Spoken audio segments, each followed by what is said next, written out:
Okay, we went to, we sort of finished on politics last week. Who wasn't here last week? Need to do a summary of what happened, right? So,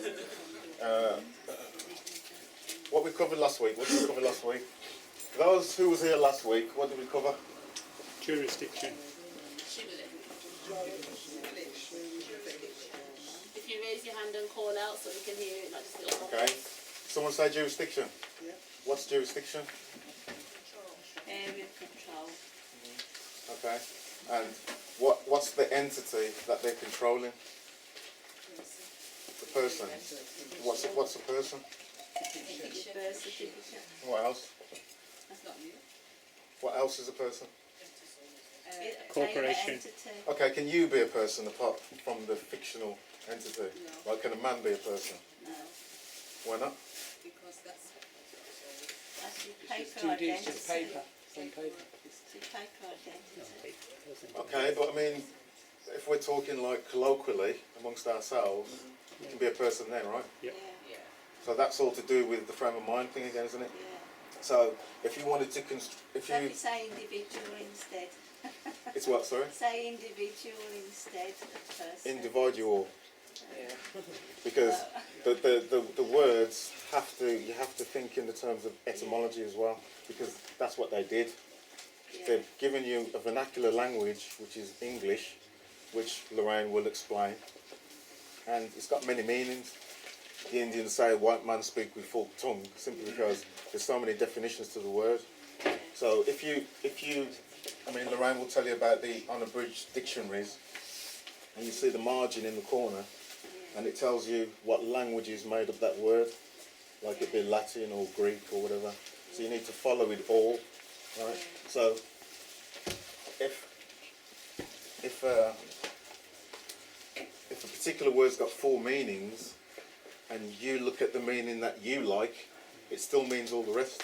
Yeah. Okay? So when you go to court, we were talking about ambiguity last week. There can be no ambiguity, no grey lines, no grey areas, because the words need to mean the same to everybody.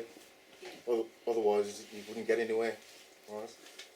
So the person is being controlled, which is the fiction, and my ideology is that the government is fundamentally good.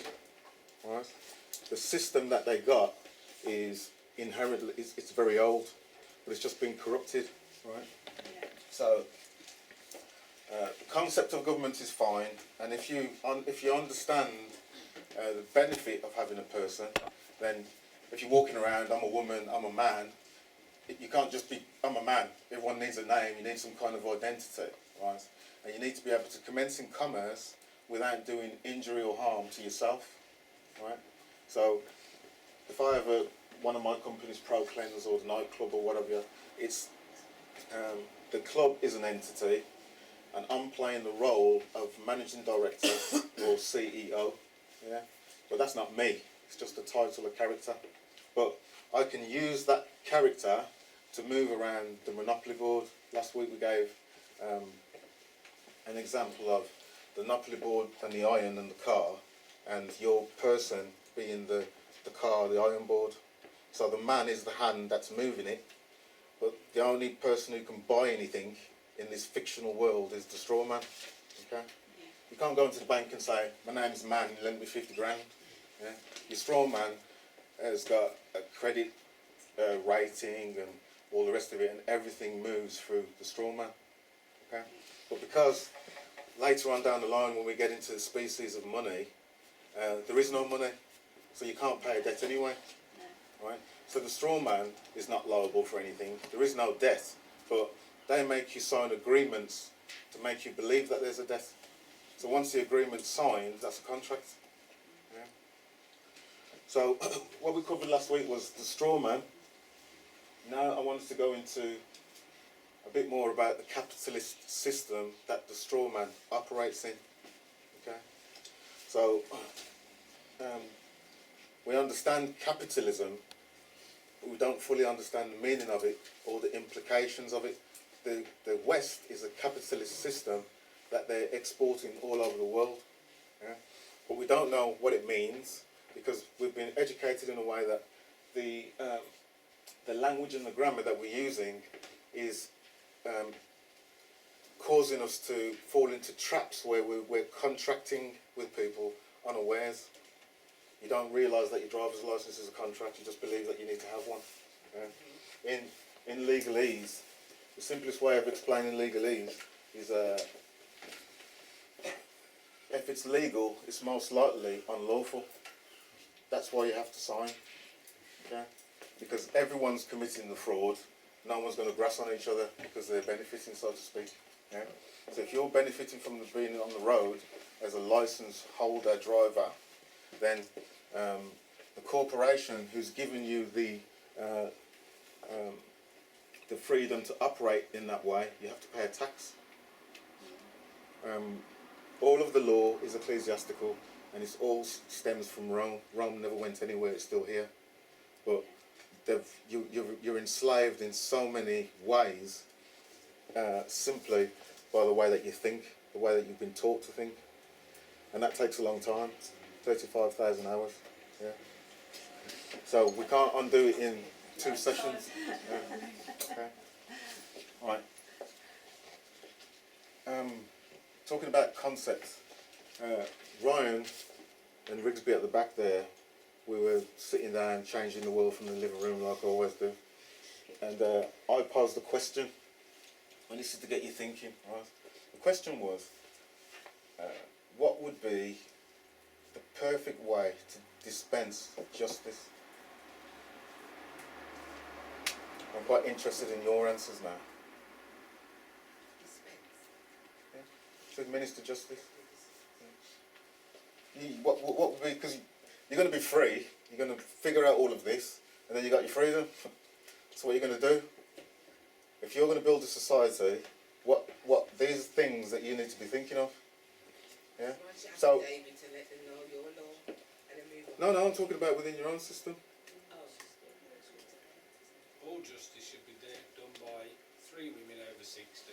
You just go up and say, I stole from that man, and she'll go, give it back.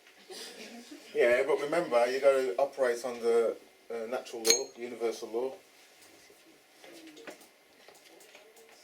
So it's a whole different set of thinking to what you're used to, but you have to start thinking in that way because the system that you've been used to isn't going to be around for much longer. Would you still have a jury if you had this? No, I'm asking you. I'm saying, saying. no, forget about the jury or Yeah. what you perceive. No, forget about what you perceive that justice is now. I'm just saying, ideally, it's a thought. It's anything's possible. You just tell me. So you have to look at the deed and consider, do you think that is inherently wrong? So if you put wrong as no longer being in your vocabulary, then you wouldn't need justice, would you? No, but in the Because reality. everybody has a role to play. Yeah, but in the physical, it's up to them to find what that is, how they fit in, and if they've done something wrong, it's because they haven't found where they fit in. So. Yeah, I guess the Native Americans and the old cultures, they used to have like a group of elders who would, people would present their case to them, it would be heard, and they would decide, what it was. And they even had it where the opponents would fight each other for it, and I guess that's what's happening in the court, where you present your case, they present their case, except there's no violence involved in it nowadays. Okay, but so if you go back to the root, and everything is a thought, Yeah. would you agree with that? Yeah. Yeah. Then shouldn't you address the thought, because the people that you're going to seek justice from, they have to think as well, don't they? Yeah. So I guess it's based on, is it benefiting? Is somebody benefiting? That society unnatural- or group of people? for them to have justice. Yeah. No, whatever the crime was, however you define it, was somebody harmed by it? No, but I'm saying idealistically, what would be the perfect solution? I'm not talking about working out a solution in the physical realm where you're trying to set up a court system. I'm saying internally, if you could just imagine the solution, what do you think the solution would be? Just to know what the other person you've done. Even get into the deed of wrong. I think you have to start with prevention is better than cure. So the system would therefore promote or emphasise or encourage a peaceful outcome. Certain, Not certain even an mentality. outcome. I'm talking about putting people in the right place so that these things are not even a factor, if that makes sense. So justice, then it doesn't need to be about What I'm saying is, justice. It's more about everybody being in agreement about what morality is. To be honest, that's what it comes down to. Making an agreement on what morality is and then adhering to that morality. The justice wouldn't come into it if everybody was on the same page where morality was concerned. so how do you get everyone onto the same page? People have to. It's about studying not just natural law in terms of what should come naturally to us, but understanding the intricacy of natural law as well. How it can be everything in life can actually be measured. Scientifically, if you want to give it that umbrella, but it can be measured. So it's about understanding those cosmic laws that are the same in the universe as well as in the body, and going from there. Once everybody understands that basis of law on that level, then everybody will be on the same page about where morality is, and then the justice side of things won't even really be a factor. But if it should arise that somebody has gone off the rails, there's other ways to deal with things. For example, in I think it's Namibian culture, the mother finds a song for a child before she even conceives the child. That song is sung to that child every time they fall over or if they do something wrong by the whole community. The whole community knows that child's song before the child really even knows it. So every time that child goes in the wrong direction, the community there or whoever's around knows their song to sing it to them and let them remember who they are and what they're founded in. So if we had a society that worked in a way that is completely opposite to this one, which is we worked with the future or progression in mind, then you were already considering those things, and justice won't really even come into it in the same context as it does to now. Well, that's that culture that you mentioned with the song is a good. It makes me understand that they understood about the spiritual self as well as the physical self, because ancient cultures tend to understand the importance of resonance, and they understand that light and sound is what builds everything. Yeah. So what I'm saying is that natural law is a good platform to bring everyone together. Would you think then? Yeah. So it's a fundamental understanding of natural law. But there's been much wiser people than ourselves who haven't been through the indoctrination, and they came up with common law, which is what this country is, and which is what most free land masses were until this capitalist, socialist fiasco, which isn't real anyway. It's just a method of implementing certain things. Yeah. But so under common law, it would be my rights stop where yours begin, right? So I don't want to commit any harm to you. All of the things I don't want done to me, I don't want to do to you. Yeah. So, but then with this legal system and with the development of the ego, you've got things like, you can't own anything if it's not tangible in this realm, right? But they've patent things and give you an ideology of things that aren't tangible. Like someone's reputation, someone could spend a long time building a reputation. If you're in business, you want to have a reputation of being honest, on time, good quality, all of those things. But someone can destroy a reputation in an instant, right? But what I'm saying is, the reputation isn't real, because the reputation is owned by the people who are thinking of it. Exactly, Yeah? exactly. You can't control it, it's not yours. Yeah? Goodwill, isn't it? It's what they used to call goodwill. Yeah. Well, a lot of cultures are built on that reputation, but they understand what it is. Do you know what I mean? So because the ego's not overriding anything, no one's not offended. You're not taking offence because you're thinking on a much higher vibration. Yeah. You know, on those, you know, you step on my foot and all that rubbish, do you know what I mean? So, what I'm trying to say is that the perfect instrument for dispensing justice already exists. It's called the universe. Yeah. Because the universe works in a way is that if I stabbed Rigsby at the back, yeah, his family would wheel him in a stretcher into the machine, and then they'd stand me up in the other machine on the other side, and then I'd die and he'd come to life. Yeah. Because anything I do to you, when we go into the machine, I've just done it to myself. Let's go into can we just skip past this? So, we're beginning to understand that it's just concepts, right? The system is only real in your head. So, it's taken a long time for them to achieve where we're at this moment in time, right? There's had to be a lot of wars, kill people off, hide up knowledge and all that kind of thing, and then all this education that you've had. But those of you in the WhatsApp have seen me post an Aaron Rand clip, or suggest that you go watch Aaron Rand.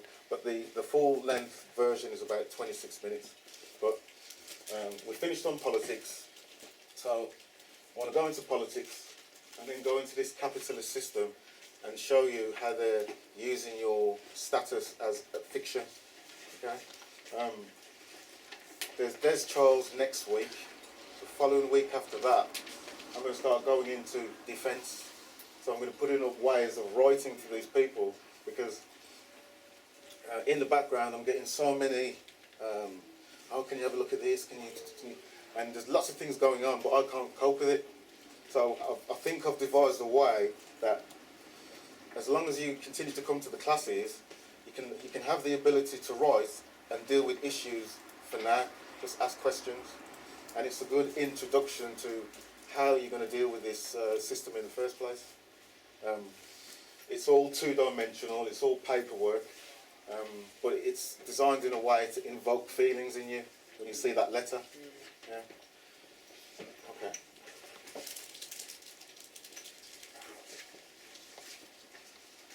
Politics, what does this mean? Many blood-sucking insects. Yes. What did he say? So that's the etymology. What do you think that means? Hmm? Something to do with government? Eh? Okay. The etymology,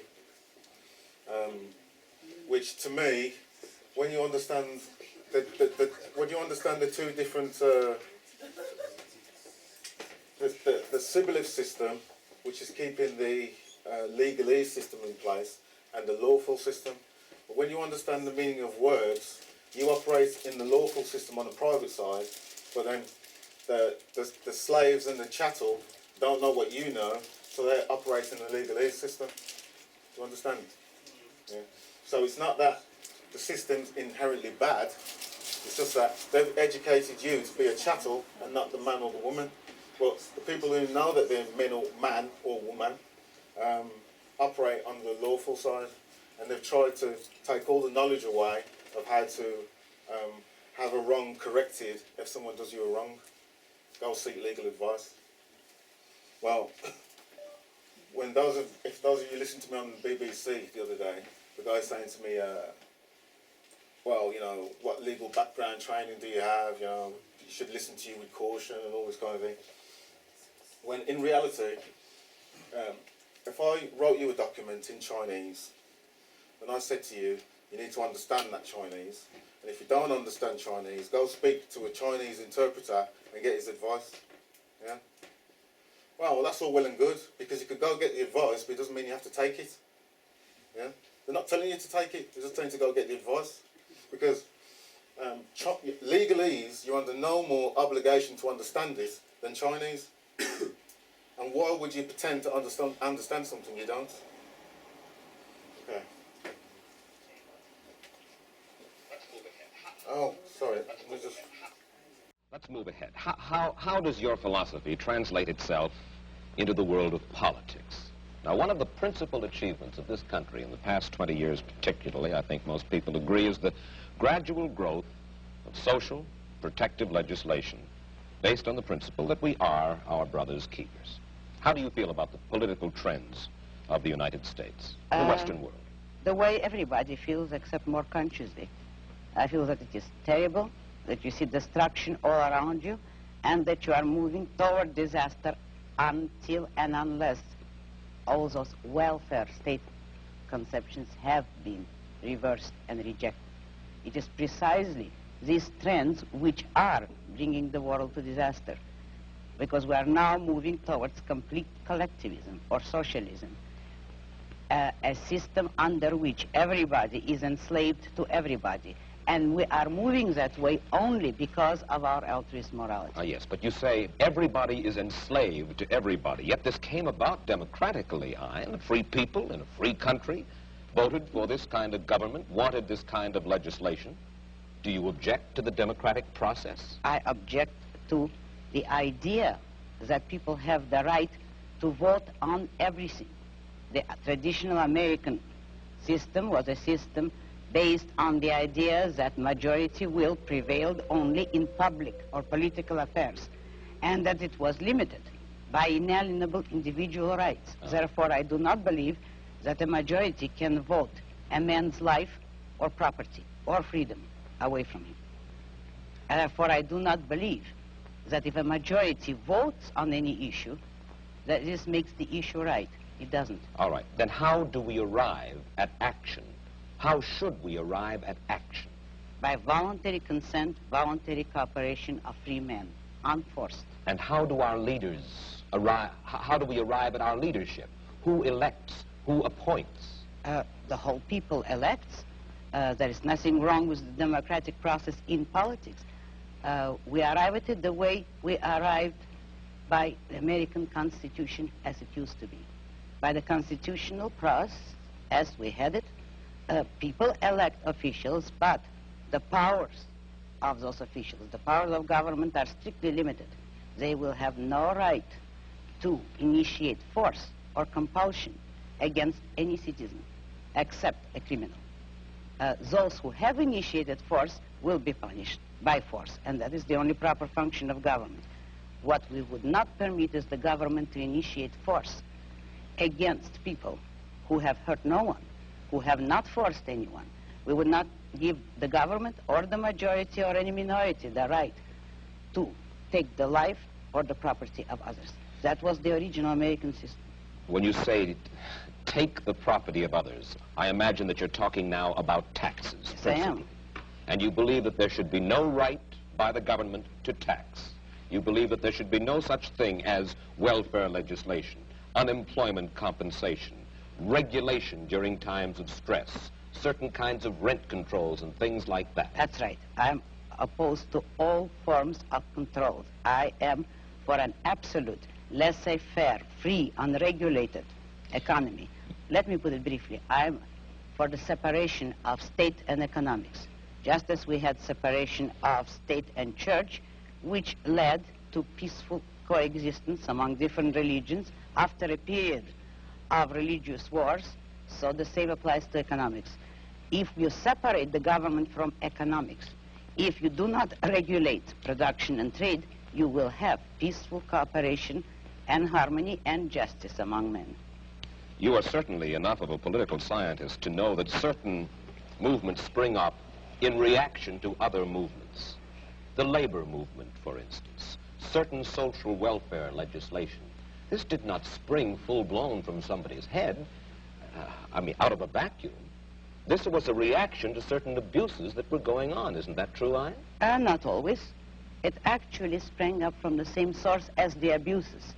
If by abuses you mean the legislation, which originally had been established to help industrialists, which was already a breach of complete free enterprise. If then, in reaction, labor leaders get together to initiate legislation to help labor, that is only acting on the same principle, namely all parties agreeing that it is proper for the state to legislate in favor of one economic group or another. But what I'm saying is that nobody should have the right, neither employers nor employees, to use state compulsion and force. But when you for their own advocate completely unregulated economic life in which every man works for his own profit, you are asking, in a sense, for a devil take the hindmost, dog eat dog society, and one of the main reasons for the growth of government controls was to fight the robber barons, to fight laissez-faire, in which the very people whom you admire the most,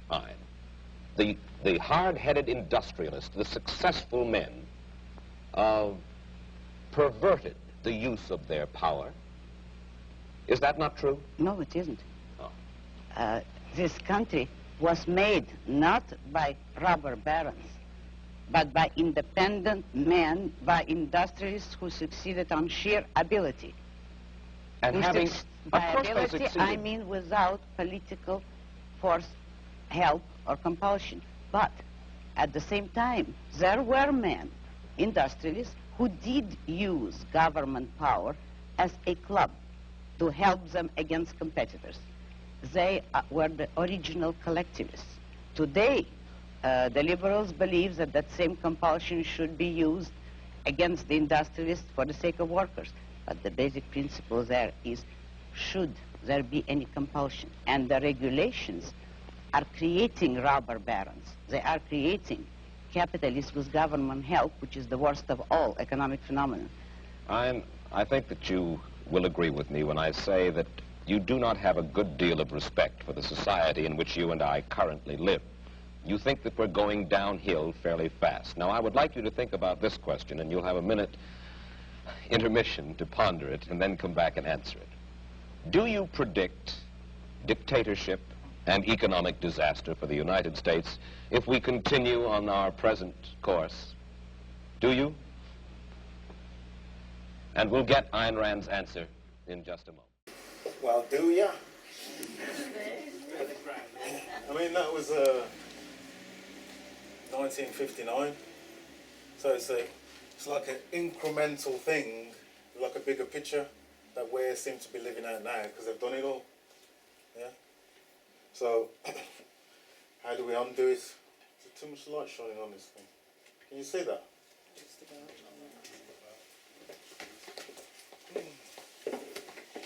Maybe just close that back one a bit tighter, still open a bit. So these are the handouts that you've got. You should have. No handouts. No handouts. People handouts for 7 IPs. There's one here. Some of the early classes have got some as well, but just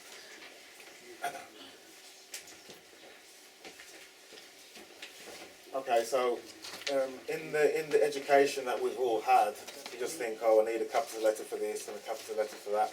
But what you don't understand is what capitalize actually means. Yeah.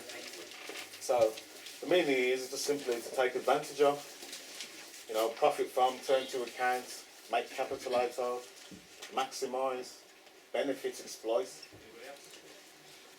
It's not a good thing if you don't know what it's doing when you're writing, yeah, because you're developing a status.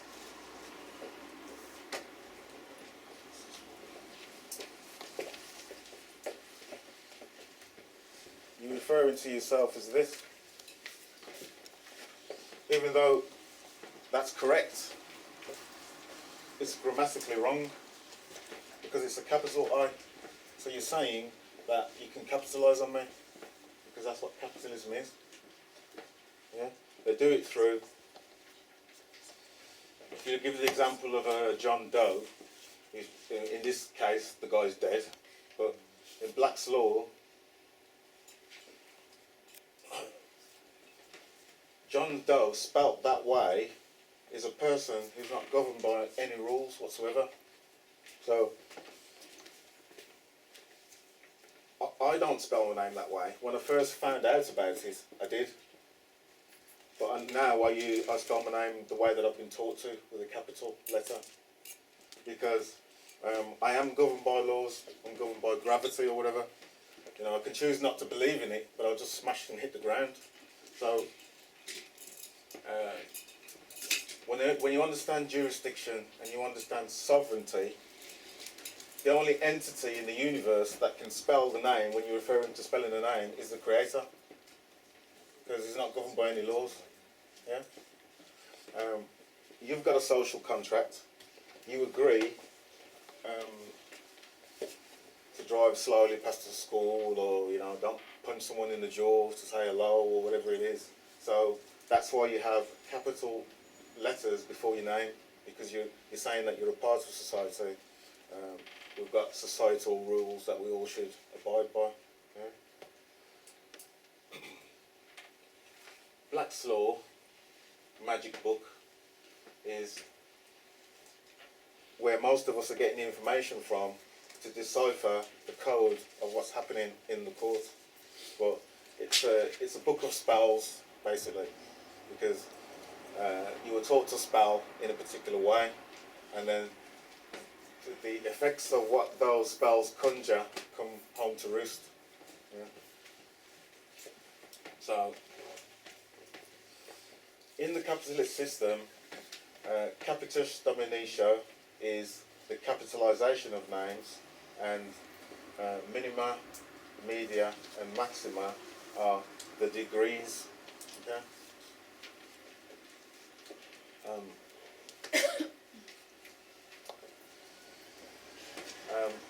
With the capitis dominatio, it's always to do with the diminishing of status through the name, whether it be the middle name, the last name, and their reality. Remember, it's all a mind game, right? So they need you to believe, because they believe this law.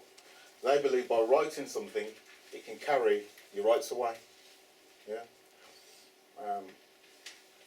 So in Roman law, it's the diminishment, and it's a personal loss of status, whether it be through the family or citizenship.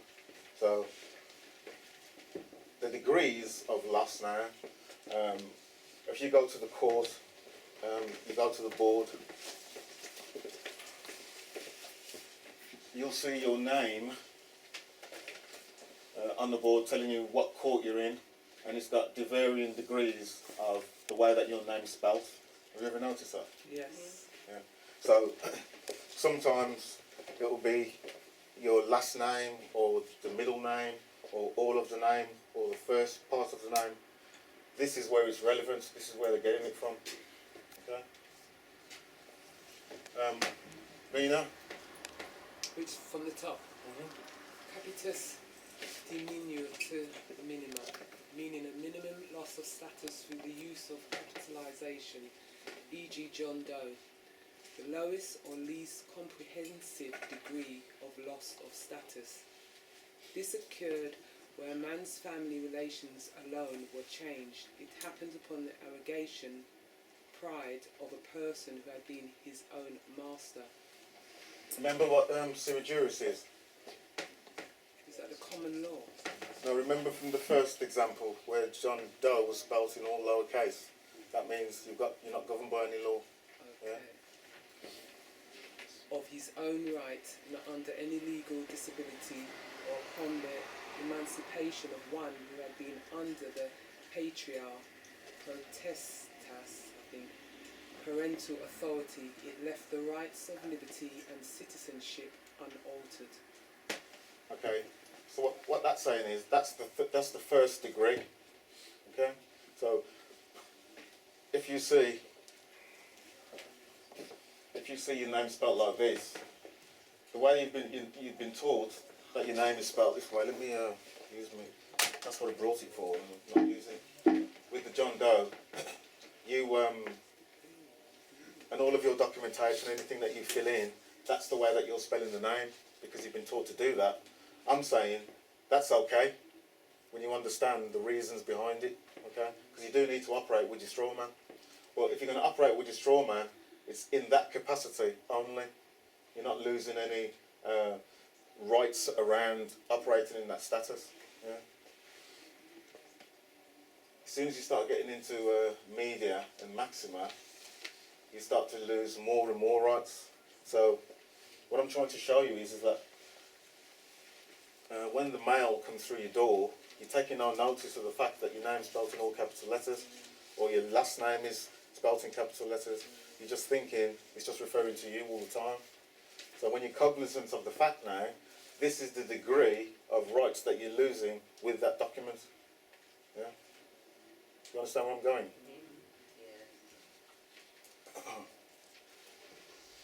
I mean, this is what I'm trying to say. Look at this word here. Is that word in the context of that sentence based on reality? Yeah. It's in the law book. So this is what I'm trying to say to you. When you do that, when you start looking at the etymology of the words, you start to understand how these people have wrote all this stuff, and it's all ecclesiastical, all of it, spiritual plane. Like a letter I've got from H and Revenue, my name's all in capital letters. Because sometimes you see it as the first letter, like the miss, will be capital M and then small caps ISS. So why does the tax specifically do it in capital letters? Because you can't be taxed. A man can't be taxed. A man doesn't pay to be on the earth. Do you know what I mean? But a corporation does. So they had to turn you into a corporation. Because a corporation can only talk to another corporation. Man-made corporations, it's a fictionless piece of paper. You can't talk. Yeah? So with the education system that you've had, they made you used to looking at that letter and being a surety for the person in that particular contract or them trying to contract. Yeah? So you answer to this all capital letter name believing that it's you, but you're being liable, you're being held liable for contracting. Because it wasn't writing to you anyway, that's why they spelled it in all capital letters. They told you in school your name's not spelled in all capital letters. Yeah? So you're foolish enough to believe it, fine, pay 'em. Yeah? That's the way they're working on it. Roman maxim, you know, ignorance of the law is no excuse, and you know,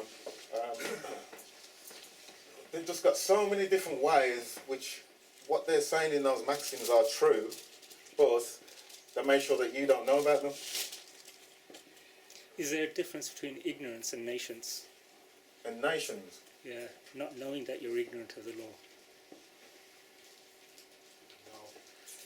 Well, brainwashing, we've all been brainwashed, haven't we?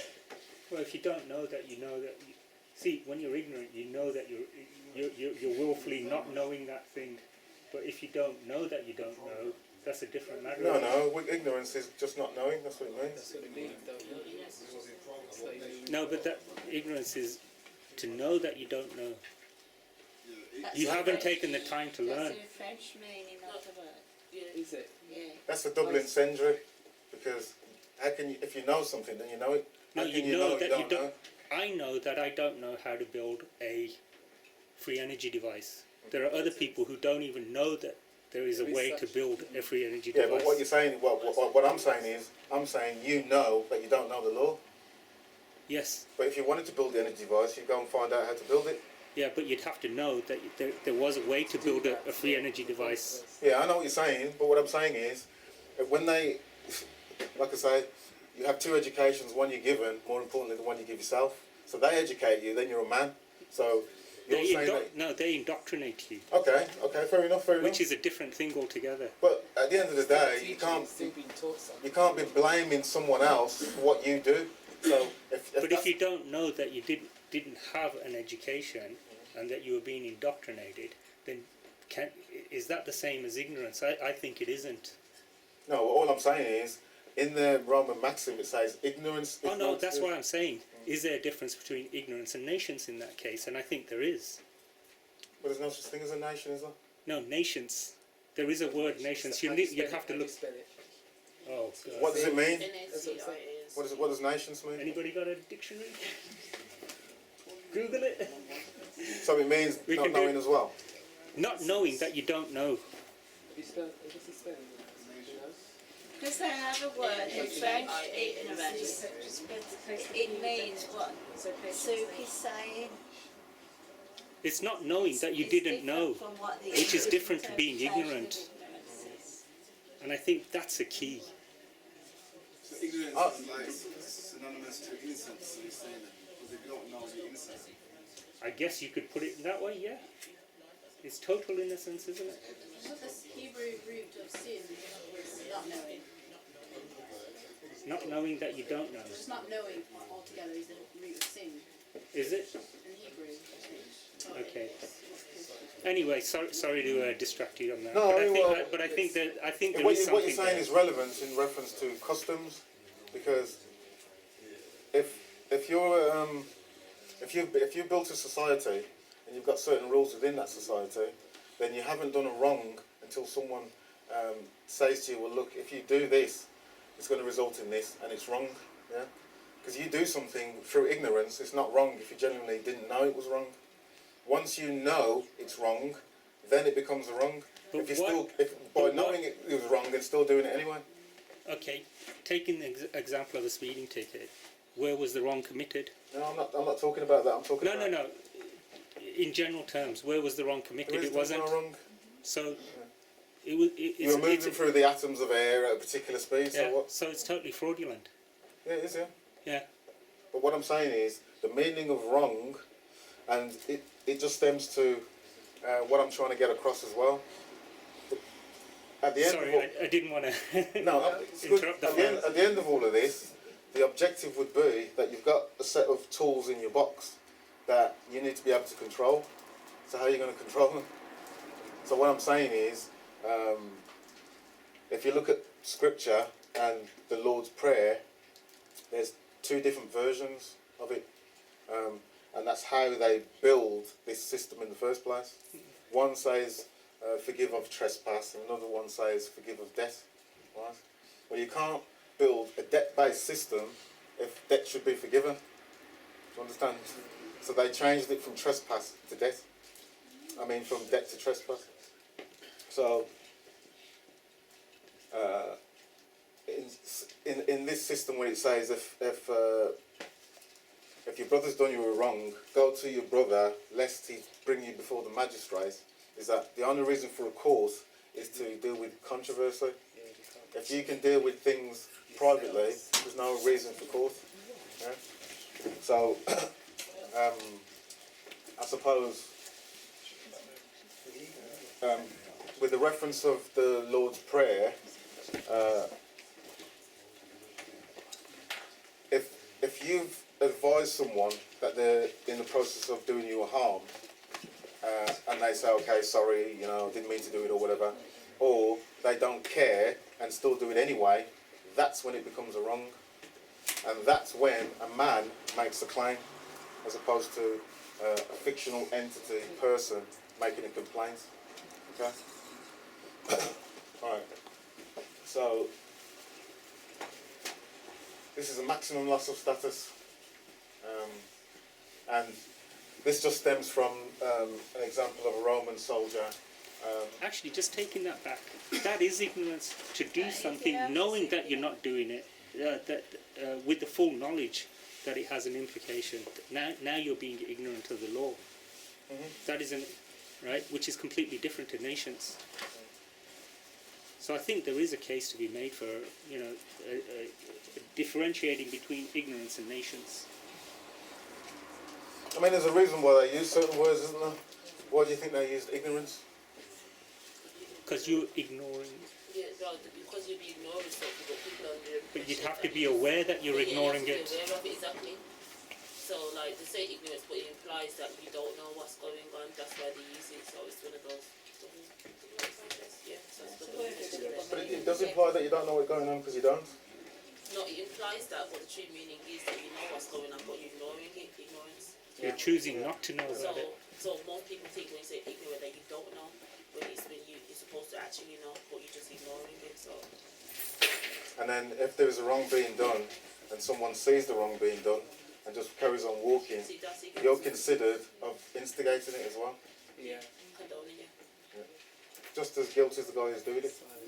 Yes. Because it just goes back to the social concept that we're talking about, and the concepts of what you're going to do, how you're going to build this society. I mean, I'm watching it play out on the WhatsApp as well, because Claire will tell you, and Andy, Guy Taylor's got he inherited a manor house. What's the manor house called? Pardon. Bodnam Manor, yeah. So, Andy took a day off work or whatever, he picked me up and we drove down to Hereford. And obviously there's Guy Taylor's a free man, knows a lot about the law. And then the people who want to live off the grid have gone down there and tried to form a community. So you've got the people in the main hall, and they're doing their thing, and they've got their set of standards. And then you've got people up on top of the hill who've got teepees and they've got growing their own food, and you've got people in caravans who are making it up and doing whatever. So, the rubbish bags are lying over the place. There's an old car park there. Do you know what I mean? Whose responsibility it is to take out the rubbish when everyone's free? Do you know what I mean? Well, I'm not doing it. I'm free. So you still have to have a set of rules. Get me? So this is why I go back to the government, and I'm saying, fundamentally, it's good. It's just that the people who were put in positions of trust, well, you know what they've done. Yeah? So that's the maximum loss. So these are all varying degrees of how you're going to be corresponded to in this free two-dimensional realm that they're in, which is always going to be on paper. In reality, there's a paper and ink dropping through your door. That's it. But all the indoctrination has built this up to be something to be feared majorly. Yeah. So once we get over the class of next week, I need to go into the letter writing and show you how to defend. And then we need to show you how to be a prosecutor to put your claim through. And then you need to understand how to make a claim from your true status. But as soon as you go into defence, they're going to start seeing paperwork that distinguishes you as a man or a woman straight away, not a fiction. You can see what the maxima is, and capitalise is decapitation. In the days when you used to get hung, drawn and quartered, there's horses at the end of these ropes, and your head's been cut off. That's the letter. That's the an icon or a hieroglyph. They're telling you what the capitalist system is doing. But your true status is this. Running down the road, going about your business, with your head still attached. So in the documentation that you're going to be writing, it's a different mentality. You're not used to addressing yourself as a little I. You're not used to writing and using stylistic grammar based in reality, in present tense. We went into last week some of the words that are in the future.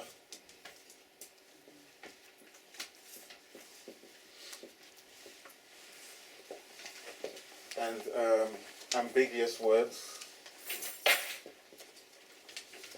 So when you look at their documents, they're writing the future tense, or they're going to write to someone called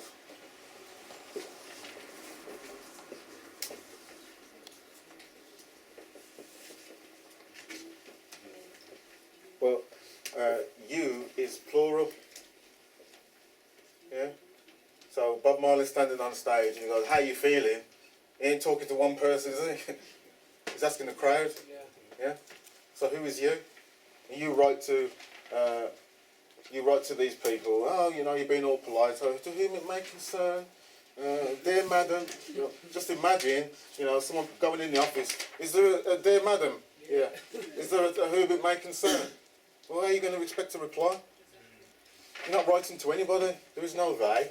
Just Bob and Bill and Jane. Yeah. So take all the stereotypical smokescreen away. Pull back the curtain. There's a vertically challenged man standing on a barrel with a loud hailer.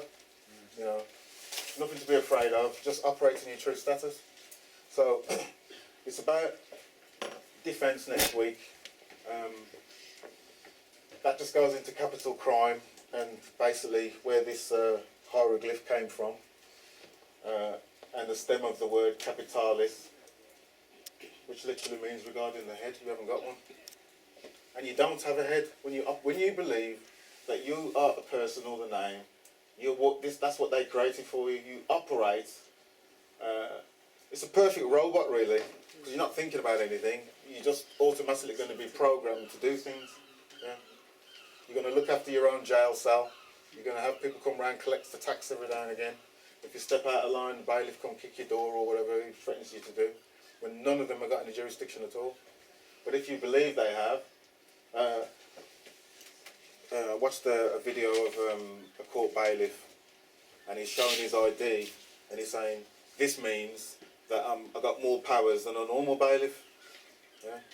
And when you look at it in reality, you have to be in the wonderland to understand what he's talking about. Do you know what I mean? If you move into a telephone box and you got a cloak and wear your pants on the outside, does that give you more powers as well? It's fiction. Yeah? But these people believe it.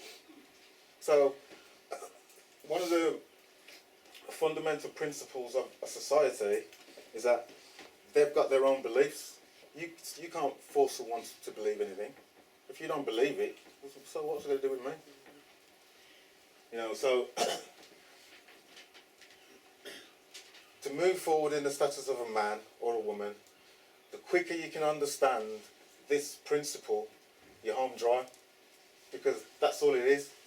Knowing this principle and knowing how to rise in the status of a man or a woman, because you don't know, you've never been taught. You don't know about Queen's Bench, which is a court of record, and that's the only court in this country that recognises the status of a man.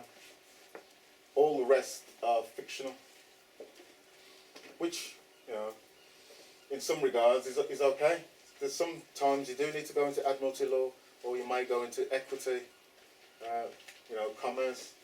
I see a lot of people trying to defend themselves with reserve all rights and things like this, when to me that stems from another private law, which is Uniform Commercial Code, but it's still a private law, it's separate. So we don't use anything like that. If you need to qualify your name, we went into this before, last week. Sorry if I'm a bit slow, guys, I still feel like I'm dying. We're all dying.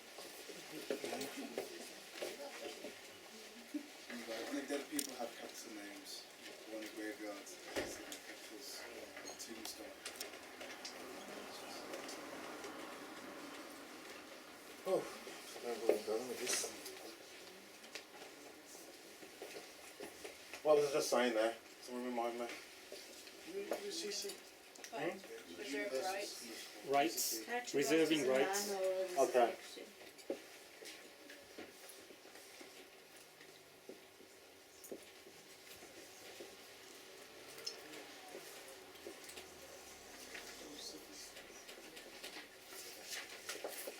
So that's just don't use capital letters. Just do. And then sign your name. It doesn't matter if they don't understand what it means, but if sometimes you might be in a situation where, yeah, you got to sign this, or I'm going to shoot you, or whatever the case may be. You know the way they go on. So just to save the stress, to go about your business, just sign NA. It just means you're under no obligation or contract. Oh, I did that. Yeah, well done. Yeah. Yeah. So if they do believe that they've got you, you know, we're going to lock you up for 48 hours unless you sign this or whatever, just sign it. I mean, Sai, he'll tell you a few as well, but Sai does things like this.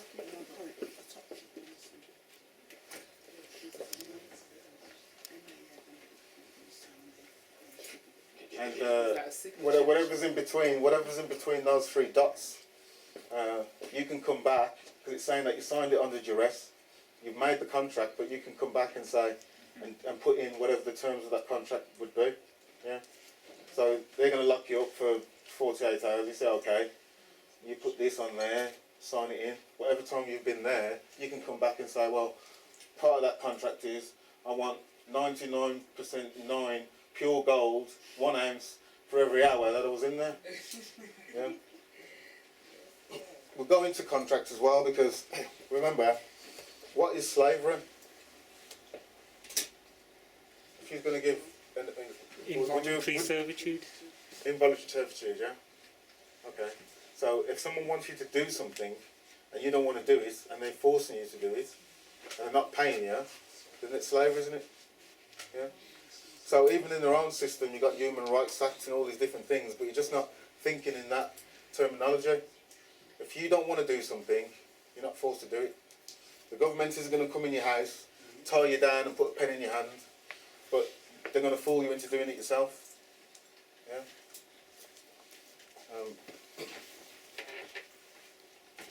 So common laws, these are the societies. Anyone involved in LNS, I think they understand the concept behind it, self-sufficiency, being on the same wavelength as far as what is the platform you need to understand we're all crazy, yeah? And we just escaped from the insane asylum, we've all woken up now, and now we have to start figuring out a way of doing things for ourselves.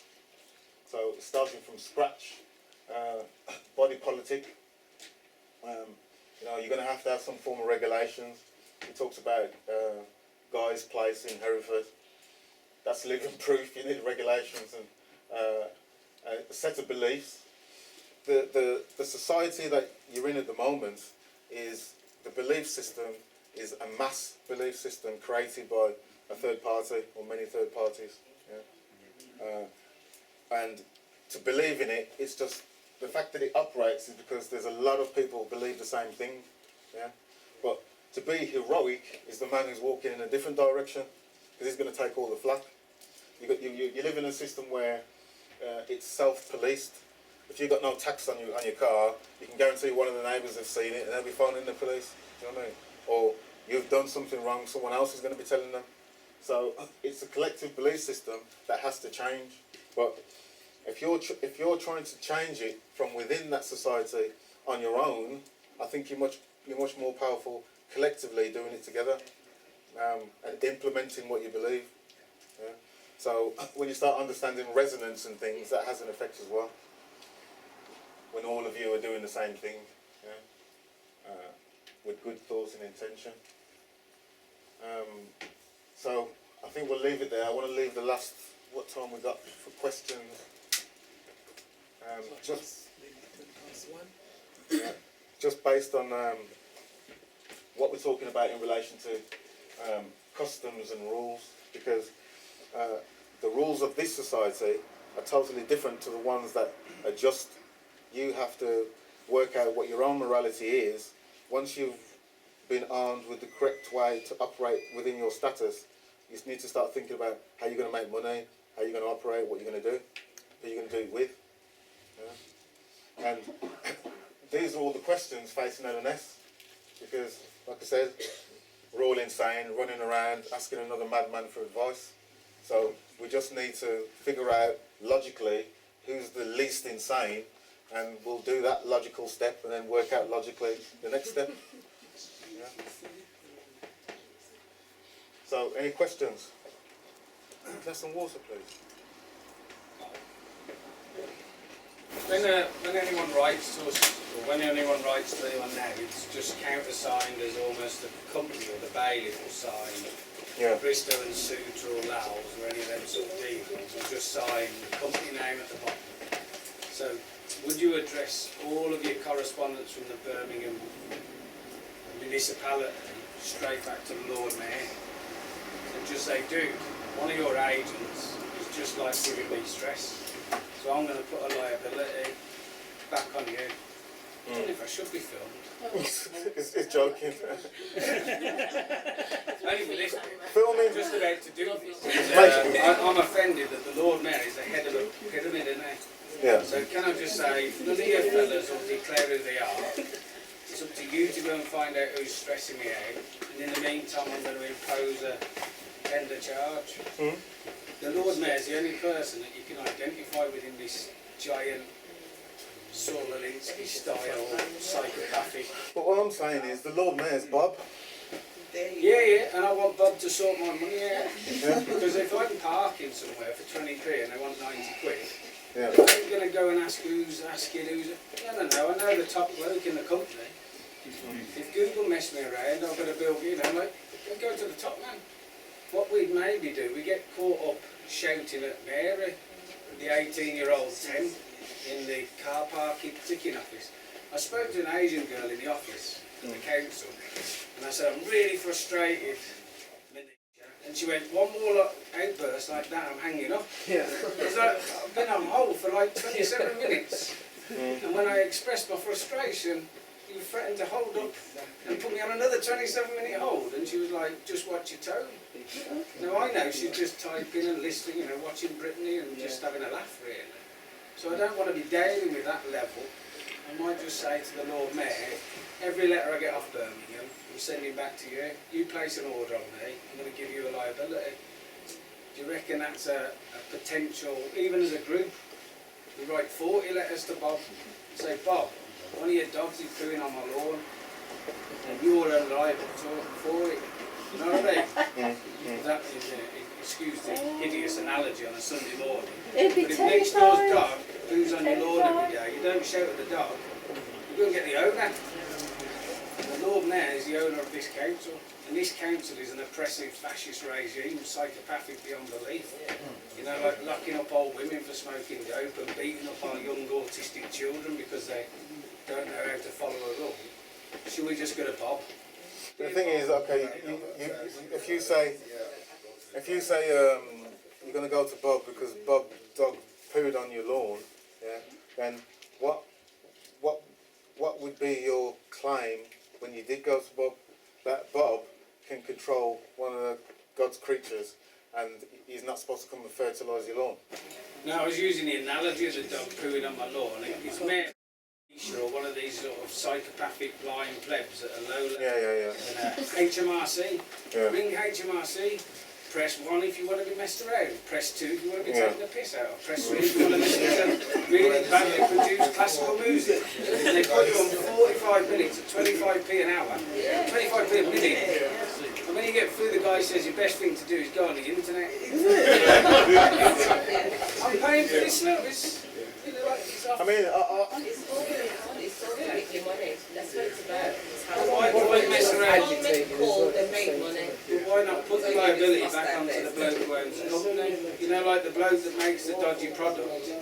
The Lord Brown, BP's head, when the Gulf thing leaks all over the place, they don't go, it's Terry on the rig. They go to the top man and go, dude, you messed up here. Now he'll say, I didn't know what Terry was doing, and the courts went, that's not my problem. And he had to leave his job, didn't he? He had to get sidetracked to Russia or whatever. So you don't go to the lower levels. It's really tedious.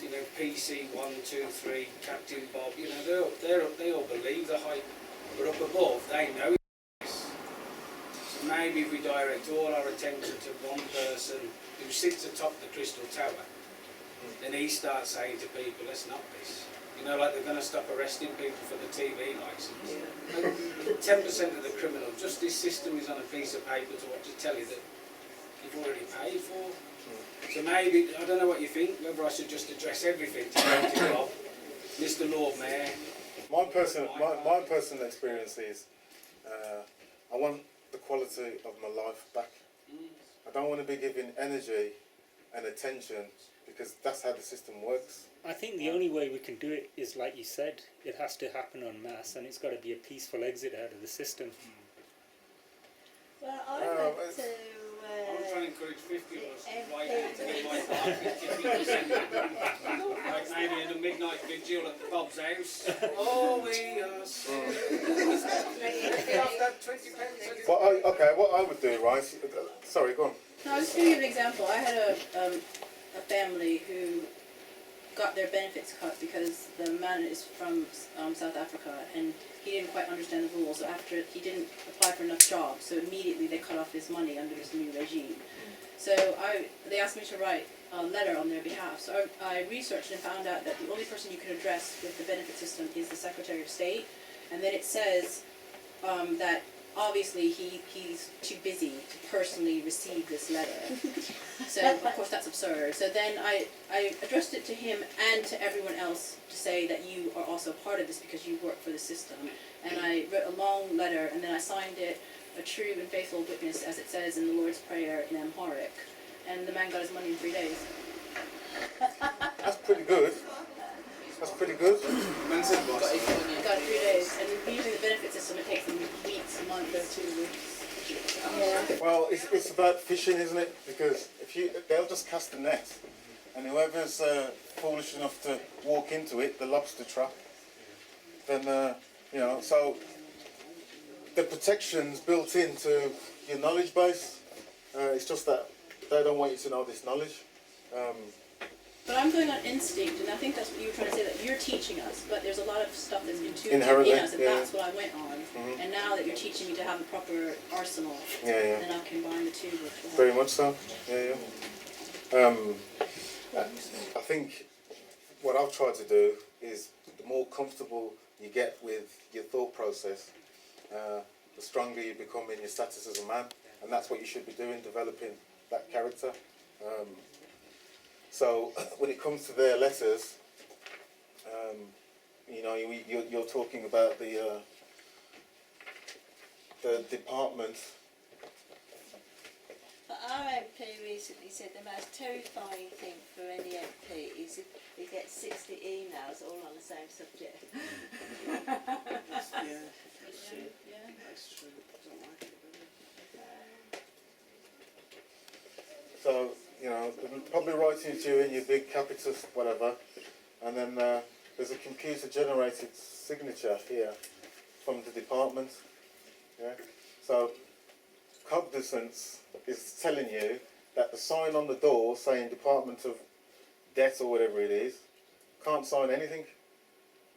Someone pre-programmed a computer to pump out all this information, and it lands through your door. No human intervention whatsoever. So are you the light flesh being, going to respond to what a computer's doing? The computer said no, the computer said whatever. Yeah? Are you going to give any energy to it? No. So what I personally do is, they're not writing to me. Who wrote to me? I'm not replying to that. Sooner or later, when you ignore those, someone called Jane or Bob's going to come up and go, yo, what I deal with, man? We wrote to you 3 times. Yeah? Well, who wrote to me? What's his name? At the department of such and such. Who from that department wrote to me? You start asking questions. As soon as you start asking questions, their bull BS falls away. Yeah? Don't respond to fictional entities. You're on the phone. Oh, is that Colin? Colin Michael Stanley? Is that you? Blah blah blah. Who are you? Oh, my name's Jim. What's your last name, Jim? Oh, I can't give him a last name. Can you give me your date of birth, when you were born, what time you go to the toilet, all the rest of it? They want to know your life story, but they don't want to give you their name. So what you talking to? I don't talk to, voice entities. You know what I mean? Just put it on the phone. Our procedure, we can't give out last names. My procedure, I don't talk to entities. Goodbye. Develop your own set of rules and stand with them. You're not no one's slave. Yeah? So, with reference to these fictional entities, just ignore them. Go play in the park or play with the picnic then. But as soon as Jane turns up and signs something, yeah? Etymology on picnic, is that what you just pulled me for? Okay, sorry. But this is what we should be doing, thank you very much. Because I'll be pulling you.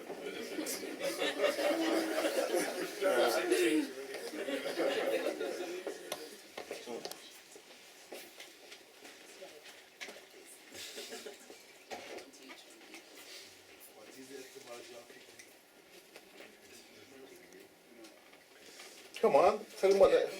So etymology on picnic? What is the etymology of picnic? Yeah. I'll jump into your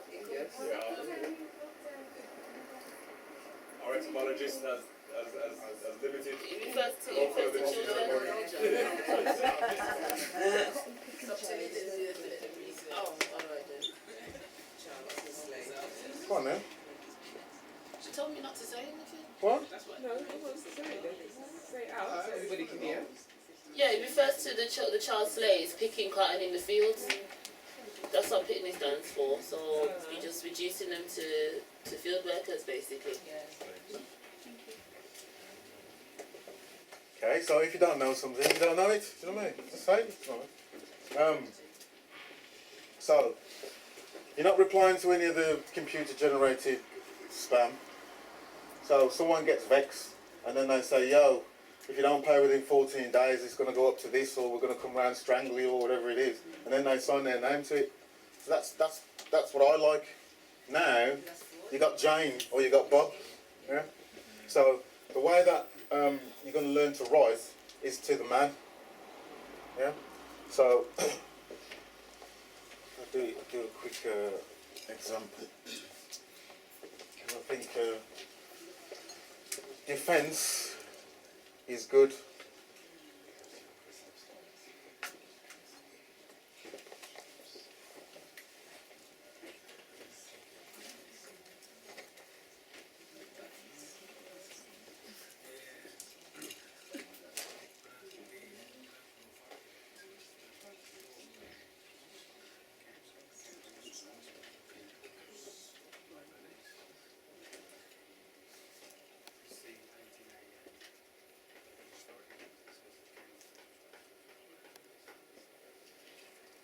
Can you write a bit bigger, Carl? Exactly.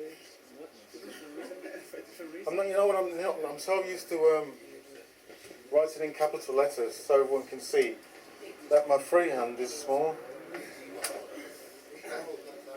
If you can, that's fine. Otherwise, carry on.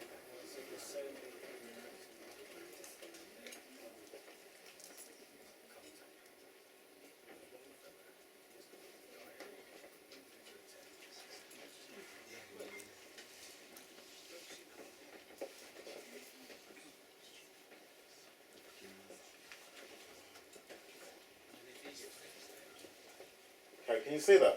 No. Yes, okay. Get you at the end. Right? So, so if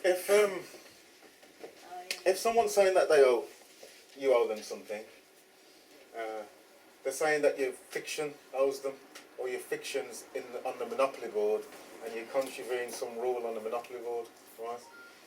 You don't perceive it to be a benefit to you, so you're not contracting with that perception. Okay? That's the simplest way of explaining it.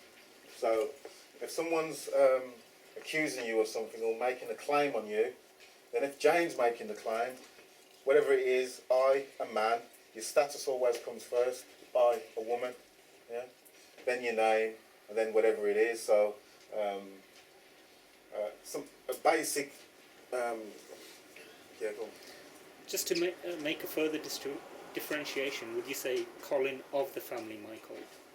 I don't use the family name at all. Okay. So you're saying Michael is not your family name? It's fine to use your family name as long as it's grammatically correct. Uh-huh. Yeah. But I don't use it because where in my family would it get the name Stanley from? From your... So I was given Colin Michael by my mother, but who gave them the Stanley? They didn't give it to me. Someone gave it to them, and then someone gave it to them. So I mean, at the end of the day, I don't. It's cool to operate with it. I mean, I could show you how to operate with it, but I don't use it because it's got nothing to do with me. I know that Colin Michael is my property. Yeah. And this is going back to how the birth certificate operates, and the fact that your last family name or your surname is always spelt in capitals, just that name. The rest is in lowercase, because your mum informed on you for that purpose, to create that fiction. So, My surname's double barrel. Would the whole surname be in capitals? what is it on your birth certificate?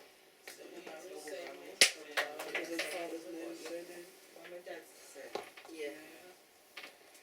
So, and then, so it would be, I, a man, Colin Michael, know that you are a man, Bob Jones, who sometimes acts in the capacity of debt collecting asshole or whatever, yeah. But at all times a man. I always start with something like that. So I've done what I've done. I don't care if he's the king of Captain All is his title. His name's Bob, yeah. and I write to Bob. I'm talking to Bob. I'm not talking to your title. I ain't in your legalese land. We're on the common law land now. Yeah. And are you, Bob, saying I owe you anything? Because if you are saying it, sign your letters correctly and state that I owe you something. Yeah. Now, if because the HMRC doesn't exist, and the woman from HRC is going to say that you owe us something, yeah. Let's see if she still says it and signs a name to it when you ask her personally, because we know that the HMRC doesn't exist. Okay. You with me? Right, so I don't know how we're going to take this to 10, 12 weeks, which is what I'm estimating, when all it is who's making the claim. Yeah? Are you saying, I owe you something? If you are, put it in writing. If it's a lawful bill, I'll pay it. You know, sorry I did you a wrong or whatever. What wrong did I do? You haven't done a wrong. Well, what did I do wrong then? You drove past that sign at such and such. Did I offend the sign? Who did I offend? Did I not something? No. But it's £50. When you pay the fine of £50, where's the £50 going? How's that going to make the wrong that you've done any better? Huh? What's actually happening is that the ecclesiastical nature of the court is that the priests of Baal who were sitting on the bench are saying, "Come forward, my child, tell me your story." Your solicitor says, well, you know, he's on a bit of crack or whatever, I don't know. You know, he's normally a good guy. You know what I mean? He looks after the community, everything's cool, and he just had a little relapse. Yeah? Forgive you, my child, blah, blah, blah. Pay £600 to the woman on your way out. That's all it is. Where do you think the £600 going? When you find out that the so-called judge, Bob, has got shares in the court, and it's all for them anyway. It's a commercial operation. It's got nothing to do with justice at all. About my little experience, I have been dragged to court by a company who wanted to sell my business because I had my business in Edington, and because of the Birmingham City Council harassing me, I ended up closing down. That company came wanting to sell it for me. We signed the contract. 4 days later, I turned out to their website. I couldn't see any portfolio of sales. So that sounded a bit dodgy to me. I phoned up, cancelled the contract, sent email, asking them to stop every proceeding. They didn't listen to me. They carried on and send me the registration form, which I didn't sign, which I didn't return. Then 2 months later, they say, "Oh, you have to pay £2,000." I said, "What for?" Say, "We are in contract." I said, "Really?" I said, "Okay. I don't think I owe you any money because I asked you to stop. And you didn't stop, so that means you took a big risk." We end up in court. They send... Who came to court? No. So far, we haven't been to court because every time they're trying to take me to court, they found out I'm challenging them. The first time they wanted to take me to court was in May, last May. I had my holiday to go back home, and I sent a letter to court saying, "Look, I'm not in the country because I've already booked my holiday." When I went, and then they passed the judgment in my absence. When I came back, I found out, I challenged it, and filled out the form N244. I have obviously to pay £80. Yeah. They set the judgment aside. Then I put my defense to court and a copy to the other party. The other party took my defense, realizing that there is no way they can get out of this situation. What was your defense? My defense was there is no contract, and if there is a contract, then they must produce. Why is there no contract? Because you phoned up and said there wasn't one. No. I phoned to tell them to stop. Yeah. Because he sent the So form back, what I'm saying is, Yeah. okay, so you haven't signed anything. The only document I signed was the document, the contract agreement on the condition that they have to bring to me within 3 days the portfolio of sale evidence, which they never checked today. But they had their signature, so they wanted. Yeah, but what are you actually defending? I'm defending that they are claiming money that I didn't owe them. And because I have all the evidence, including the So they sold your property. What happened to the money? they never sold my They property. wanted its property. They wanted to sell it at the beginning, but because I realized they were crook, I asked them to stop, to cancel everything. But they never listened to me. So they've taken you to court with what they're claiming? They're claiming that now that I have breached the contract. That I have to pay £2,000 for the service they provided. At the bottom of the contract, it said we are prepared to work only under your instruction. And I phoned the director. He said, "Look, you are prepared to work under my instruction." When you made the phone call to cancel the contract, what proof did you have of that phone call? Normally they recall. No, I'm talking about you. They're not going to bring evidence that's going to prove your No, case. I have my email. I have my documents sent. My email. Plus the phone call. You can't cancel a contract like that. You can't. Sorry. You can't cancel a contract like that. No. The thing is, the contract was supposed to start 4 weeks later with my registration and with my fee, which I never paid, which I didn't accept. Did you cancel? Yeah, but you signed the paperwork. Yeah, I signed the paperwork. So the the confirmation of the contract is with the signature. It's not with the payment.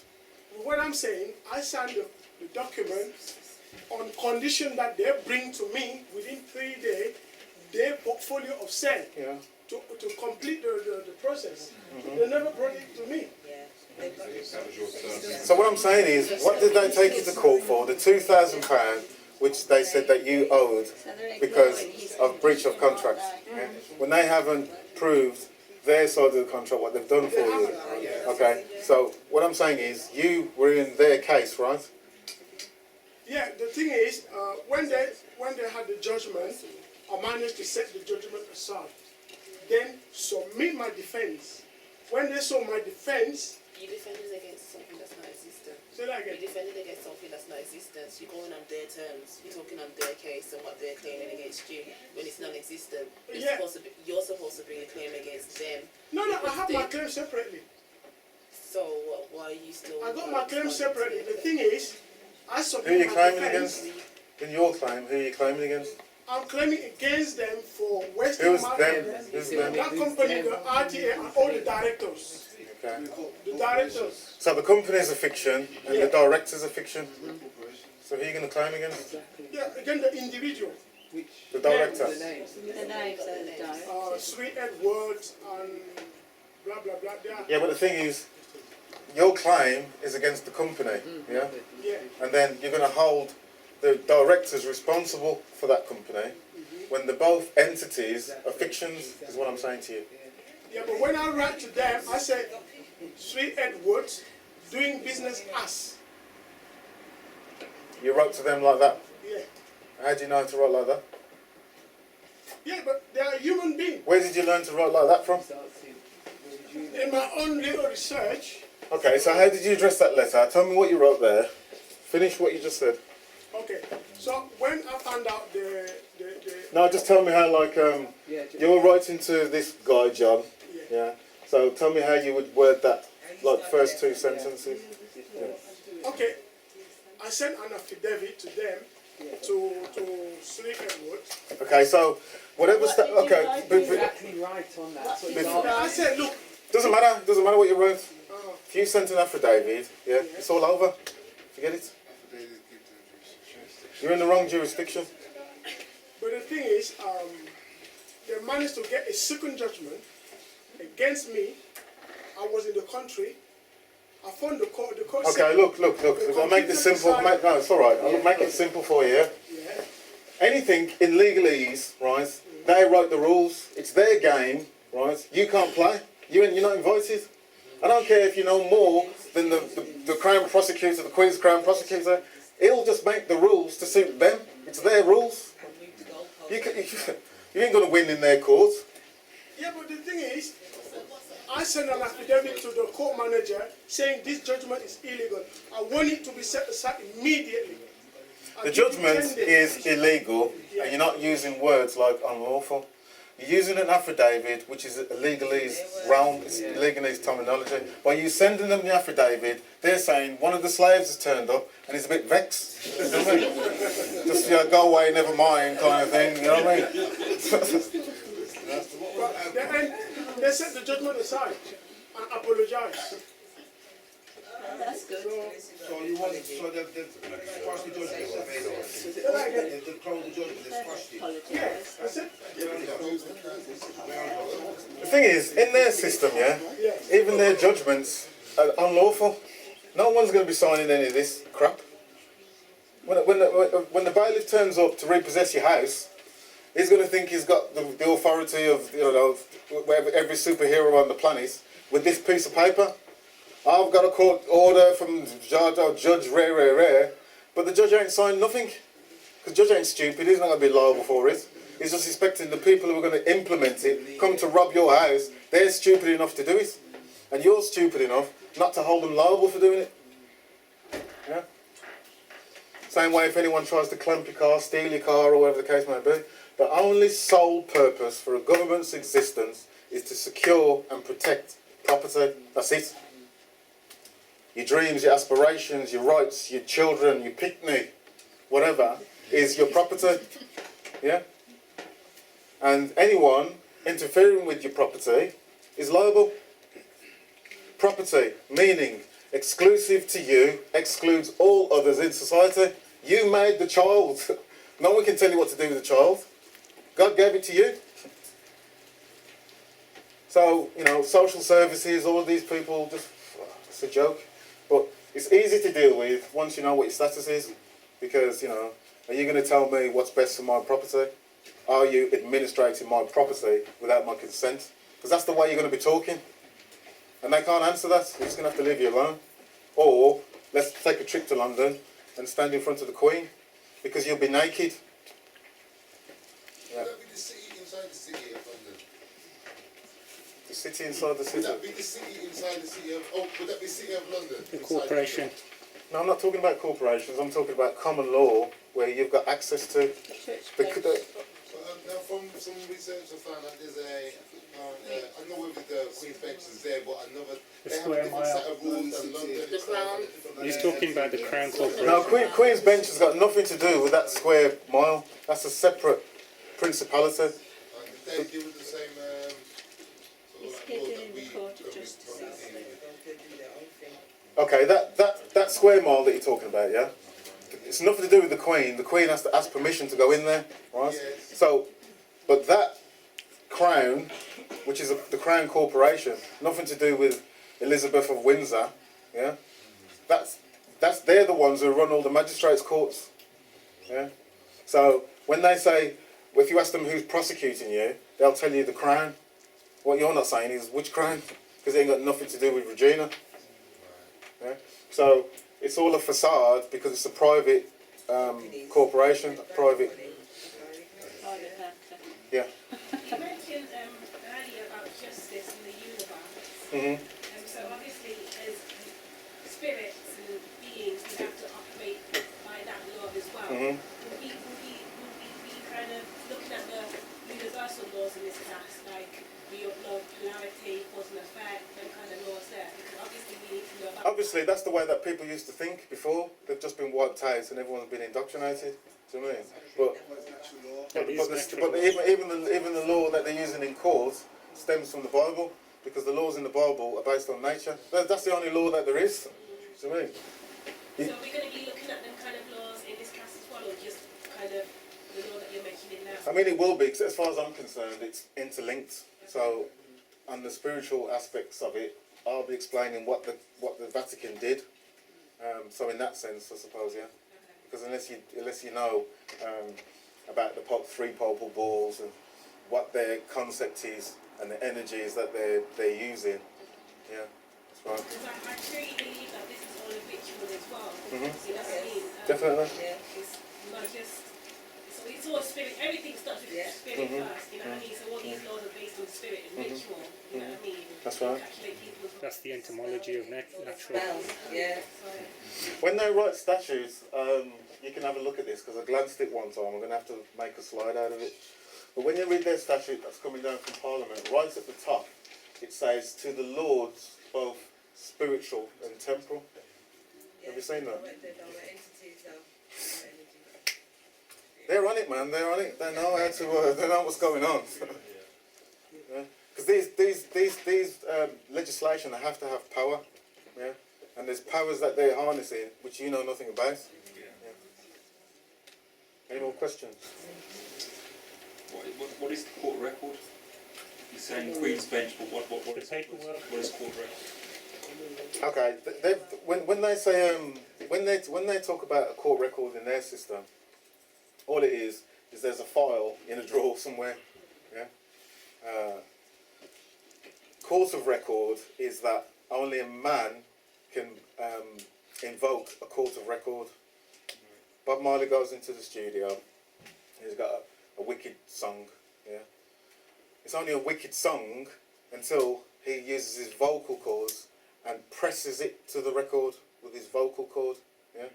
So then that's placing it into the record, pressed upon the record. So when in the common law jurisdiction, which is a court of record, only another man can press to the record because the fictions ain't got no tonsils. Yeah, they don't exist. Yeah. So in their system, they're always dodging around that question. Oh, the Crown, and oh, I'm behind here, and oh, it's Bob, or I'm the manager of such and such. They never want to be liable for the real man who's going to stand in there and say, I can swear under oath of affirmation or whatever that I saw you walk over, step on my foot or whatever it is he did, yeah? And he did me a wrong. The plaintiff must appear. Habeas corpus, the plaintiff must appear. So the person who's accusing you of something has to appear in court and point you out. Yeah. Because I'm going through the case myself, and the corporate, they signed it as the corporation. Yeah. So when I go there, So the simple fact is, if Birmingham City Council's taking you to court, then I'm going to show you how to write ahead up to the magistrate's court and say, once you appear, you require the plaintiff to be there. And I'm still waiting to see Birmingham City Council, what dress she wears or whatever, if she could say anything. Do you know what I mean? Because the prosecution's going to be sitting there, and a lot of people think that let's take all this anger out on the judge. Are you under your oath? I'm going to arrest you and all this kind of thing. Where it's got nothing to do with him. That prosecutor brought you in there. It's Crown Prosecution Service who pumped up the charge. They're the ones who want the money. So all you got to say to the prosecutor is, do you have any first-hand witness testimony? Yeah. Well, does he have any first-hand knowledge of anything? No. So the case is over there. The judge should be, trying to protect him after that. But you really shouldn't be saying anything because it's all on paper. We'll get into that. But difference between those different jurisdictions is theirs is all fiction, where the tonsils can't press anything to the record because it's all on paper and on files. Where a court of record, things are being recorded with tonsils. Only real man and woman can do that. Man and woman. I don't know if this is off the track. When I went to visit my son in Winston Green, and they asked you to bring a passport identification. But also, when I went in and showed them the passport, they asked for my fingerprint. Yeah, and that's what they're doing. So I questioned, I said, why do you need my fingerprint? And they said to me, it's a condition and order. So I said, I understand that you're telling me something, but I just want to know the reason why, because I'm bringing my passport in, and that's what I'm saying, because I wanted to know, could I refuse for them to fingerprint? Because I did. But remember, I was visiting my son. I didn't know that was going to happen, and that it was at a certain time. And I did do the fingerprinting, but I asked them why, and they were saying, why the fingerprint means that the next time I come, I don't need to bring my passport. But then they still said to me, you still need to bring your passport because just in case the computer goes down. So I'm trying to. That's not making sense to me anymore. Okay. You know, All so right, could then, I refuse that fingerprinting, and would they have allowed me to still go? It's not a question of refusing anything. If you don't want to do something, you don't consent to doing it. Yeah, Then you ask them the question: Are you denying access to me to my son? Right, that's what I needed to know. And if it was an order, she could bill them for it. Because They're just they're minions. They don't even know what the law is. Exactly. Yeah? They're just repeating stuff. Exactly. Yeah. But then the supervisor or someone. Explained to me because I said, let me find out from somebody higher. Remember what property means, yeah? Remember what property means? So if you get arrested and they want to take your DNA and all of that, then the answer is no, isn't it? Because isn't that your property? Yeah. You've got exclusive right to your property above all others in society. That's why they're going to assume that this Commonwealth jurisdiction, the UK, which is a Commonwealth jurisdiction, Commonwealth corporation, yeah, you consent to it unless you tell them otherwise. But the minions believe that what they're saying is the law. They don't know what the law is. They just think their rules and regulations is the law.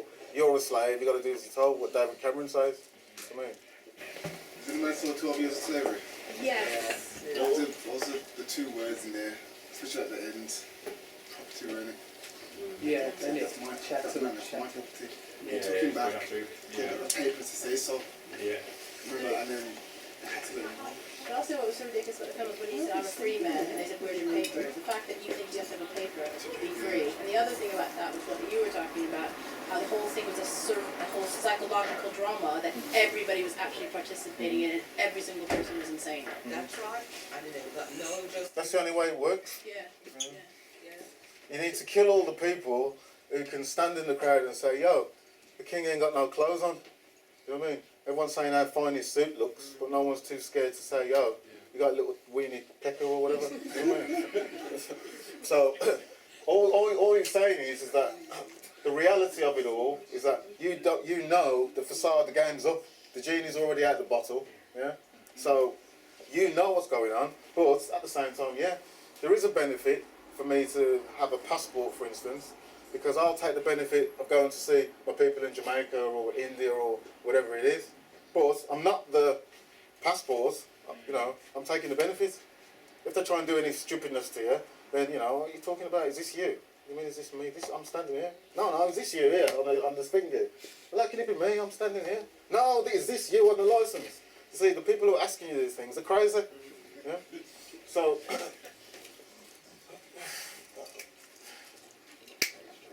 to take a benefit, you take your benefit. If someone's trying to force a benefit on you, basically this is what I'm saying, is this is the ability to, you know, manage yourself or manage your status. It's still on.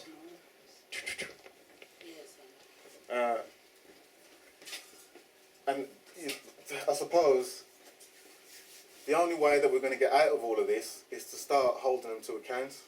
Not because you got this power, I'm going to sue you for this or sue you for that. Because my ideology is the one that's in scripture is pretty fair. And I think that it also is within universal law. And this is where the forgiveness comes in. What I would like you to do, I'm not forcing you to do it, but what I would like you to do is once you've got all this knowledge on board, if you make someone aware that they're going to do a wrong, and then they say, okay, fine, then you should forgive them for it. After you've made them aware, and they still say, yo, slave, I need your money, then fine. I'll take what your grandma left, and your grandma's grandma left you, and all your properties, your shoes, your socks. You've got no business interfering with my rights. Unless I do it, you're going to start picking on my children. Yeah? And all the chains that we're dragging around, there's going to be more links in them every time David Cameron gets together with his cronies with his bottle of whiskey, yeah? And makes up some other foolishness for us all to believe that it applies to us. So, to me, that's where the power stems. You've got the ability to get yourself out of it. You've got the ability to steer the straw man. So you need the mentality to live that way. and think cognizantly about what are the implications, what you're going to do with your freedom. Okay, I'm being said time, so thank you very much, fam. Thank you. Peace and light.